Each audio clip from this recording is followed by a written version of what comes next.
கோவை கொடிசியா வளாகத்தில் மக்கள் நீதி மய்யம் சார்பில் வேட்பாளர் அறிமுக நிகழ்ச்சியில் கமல்ஹாசன் உரையாற்றி வருகிறார். அதனை நேரலையில் காண்போம். ஆனால் அது பிறந்த நாள் பரிசல்ல, பல பேருக்கு அது இறந்த நாள் பரிசாக மாறிவிட்டது. மாச கடைசியில் கையில கூட பணம் இல்லாம நடுத்தருவில் மற்றும் ஏழைகள் பலரையும் பேங்க் வாசல்ல நிற்க வச்சது, ஏடிஎம் வாசல்ல நிறுத்தி சித்திரவதை செஞ்சது நாள் அது.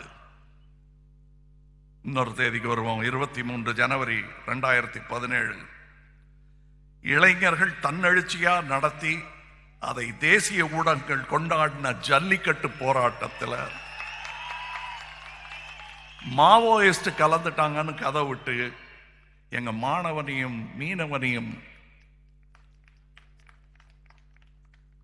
காவல்துறை மெரினா கடற்கரையில் அடிச்சு நொறுக்கி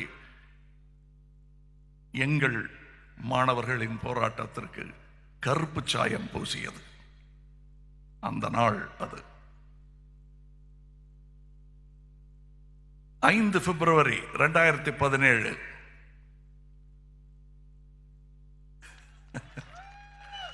அதான் ஊரே சிரிக்கிற மாதிரி குதிரை பேர அரசியல் பழக்கப்பட்டு இந்த ஊருக்கு கூவத்தூர் ஃபார்முலாவை அறிமுகம் செய்தார்கள். அந்த தேதி இந்த தேதி. இந்த கட்சியில் சேருவதற்கு சிலர் ஆவலாய் ஓடி வந்தார்கள். எந்த ஊருங்க நீங்கன்னு கேட்ட போது தலையை சொரிஞ்சிட்டு அது கூவத்தூருங்க மன்னிச்சிருக்கேன்னாங்க. அந்த ஊருக்காரங்களே வைக்கப்படுற அளவுக்கு அந்த ஊரை நாரடித்த நாள் அது.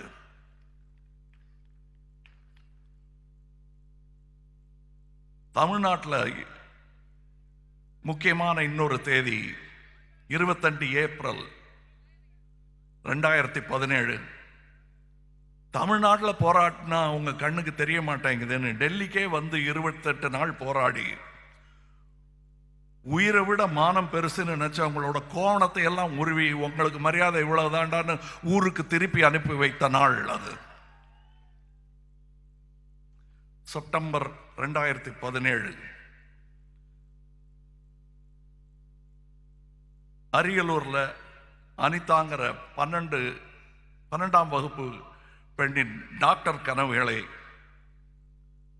இதோ இப்ப ஒரே அணியில் இருக்கிற 2 அரசுகளும் சேர்ந்து அழித்தது.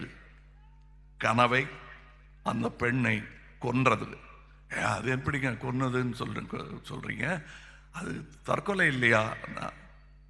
தற்கொலைக்கு தூண்டினாலும் கிட்டத்தட்ட கொலைக்கு சம்பந்தமான நிகரானது தான் அது.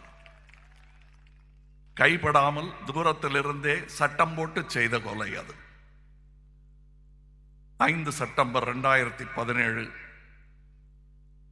எதிர்கேள்வி கேட்டா முதுகுக்கு பின்னாடியும் துப்பாக்கியில் சுடுவோம்னு மத்திய அரசை எதிர்த்து கேள்வி கேட்ட பத்திரிகையாளர் கௌரி லங்கேஷ் பெங்களூரில் சுட்டுக் கொல்லப்பட்ட நாள்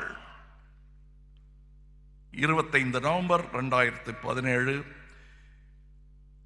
எம்ஜிஆர் நூற்றாண்டு விழா கொண்டாட அரசாங்கமே முறைகேடாக வைத்த பல பேனர்ஸ், ஹோர்டிங் ரகுநாத் என்ற இளைஞர் மேல் விழுந்தது.